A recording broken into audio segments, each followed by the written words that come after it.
മുഖ്യമന്ത്രിയുടെ മകൾക്കെതിരെ വളരെ ഗുരുതരപരമായ ആരോപണമാണ് വന്നിരിക്കുന്നത്.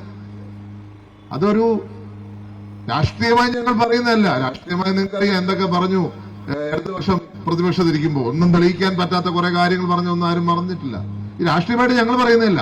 ഇത് ഗവൺമെന്റ് ഓഫ് ഇന്ത്യയുടെ ഒരു ഇൻവെസ്റ്റിഗേഷൻ ഏജൻസി വളരെ സീരിയസ് ആയിട്ടുള്ള ആരോപണം പറയുകയും കുറ്റപത്രം സമർപ്പിക്കുകയും ചെയ്തിരിക്കുകയാണ്. മുഖ്യമന്ത്രിക്ക് എന്താണ് പറയാനുള്ളതിനകത്ത്? സീസറിന്റെ ഭാര്യ എന്ന് പറഞ്ഞ് നമുക്ക് നടന്ന ഓർമ്മയുണ്ടല്ലോ. സീസറിന്റെ ഭാര്യ എപ്പോഴും സസ്പീഷൻ എബോവ് ആയിരിക്കണം, സീസറിന്റെ മോളും സസ്പീഷൻ എബോവ് ആയിരിക്കണം എന്നാണ് എനിക്ക് പറയാനുള്ളത് ഇക്കാര്യത്തിൽ.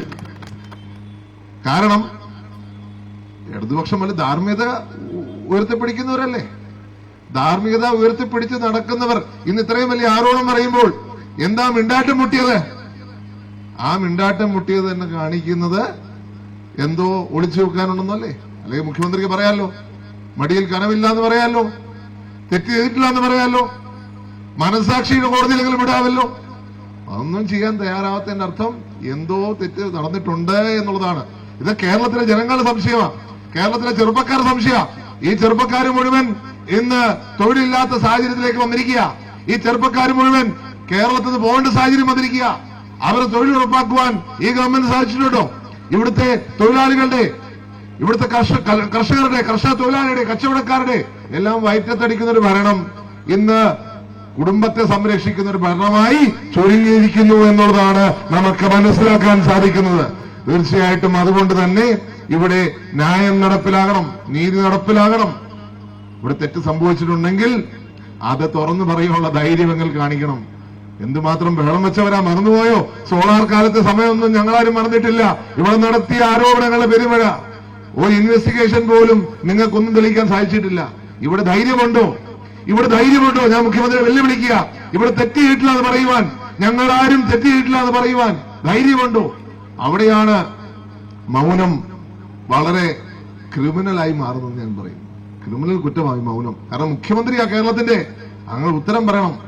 കേരളത്തിലെ ജനങ്ങൾ ചോദിക്കുന്നു, കേരളത്തിലെ ചെറുപ്പക്കാർ ചോദിക്കുന്നു, അങ്ങ് ഉത്തരം തരാതിരിക്കരുത്. തീർച്ചയായിട്ടും ഉത്തരം പ്രതീക്ഷിച്ചുകൊണ്ട് തന്നെയാണ് ഞങ്ങൾ നിൽക്കുന്നത്. പക്ഷെ അങ്ങയിൽ നിന്നൊരു ഉത്തരം കിട്ടത്തില്ല എന്നറിയാം. അങ്ങയിൽ നിന്നൊരു ഉത്തരം കിട്ടാൻ ബുദ്ധിമുട്ടാ. ഇവിടുത്തെ ആശമാരും അംഗനവാടിക്കാരും സമരം നടത്തിയിട്ട് തിരിഞ്ഞു നോക്കാത്ത സർക്കാരാ.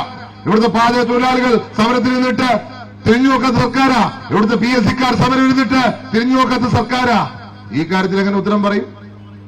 വളരെ സ്പെസിഫിക് ആയിട്ടുള്ള ചോദ്യമാണ് വന്നിരിക്കുന്നത്. സ്പെസിഫിക് ആയിട്ടുള്ള ഉത്തരം ഞങ്ങൾ പ്രതീക്ഷിക്കുന്നു. അതുകൊണ്ട് അവിടെ സൂചിപ്പിച്ച സൂചന സമരമാണ്. ഇതൊരു തുടക്കം മാത്രമാണ്. ഇനി സമരങ്ങളുടെ നീണ്ട പരമ്പര ഈ 14 ജില്ലയിലും വീണ്ടും നടക്കാൻ പോകുന്നു. എല്ലാ ജില്ലാ കളക്ടറേറ്റ് മാർച്ച് നടക്കുകയാണ്. അതിനോട് ചേർന്ന് ഇനിയും സമരങ്ങൾ നടത്താൻ തീരുമാനിച്ചിരിക്കുകയാണ്. ഇത്രയും ഗുരുതരമായ ആരോപണം വന്നിട്ടും മുഖ്യമന്ത്രി മൗനം വെടിയാത്തതാണ് ദുരൂഹമായി തുടരുന്നത്. തീർച്ചയായിട്ടും അതുകൊണ്ട് തന്നെ ഈ നാടിനെ പിടിച്ചു കുലുക്കിയ, ഈ നാടിനെ ബാധിക്കുന്ന പ്രശ്നമാണ്, ഈ നാടിന്റെ സമ്പത്തിനെ ബാധിക്കുന്ന പ്രശ്നമാണ്. അതിനകത്ത് ഗവൺമെന്റ് എന്ന നിലപാട്, മുഖ്യമന്ത്രിക്ക് എന്ന നിലപാട്, ഒട്ടെ മുഖ്യമന്ത്രിയുടെ വക്താക്കന്മാരായ മന്ത്രിമാരുണ്ടല്ലോ, അവരെന്താ ഒന്നും മിണ്ടാത്തത്? അത് തന്നെയാണ് ഇതിന്റെ ദുരൂഹത വർദ്ധിപ്പിക്കുന്നതെന്ന് നിസ്സംശയം പറയാൻ പറ്റും.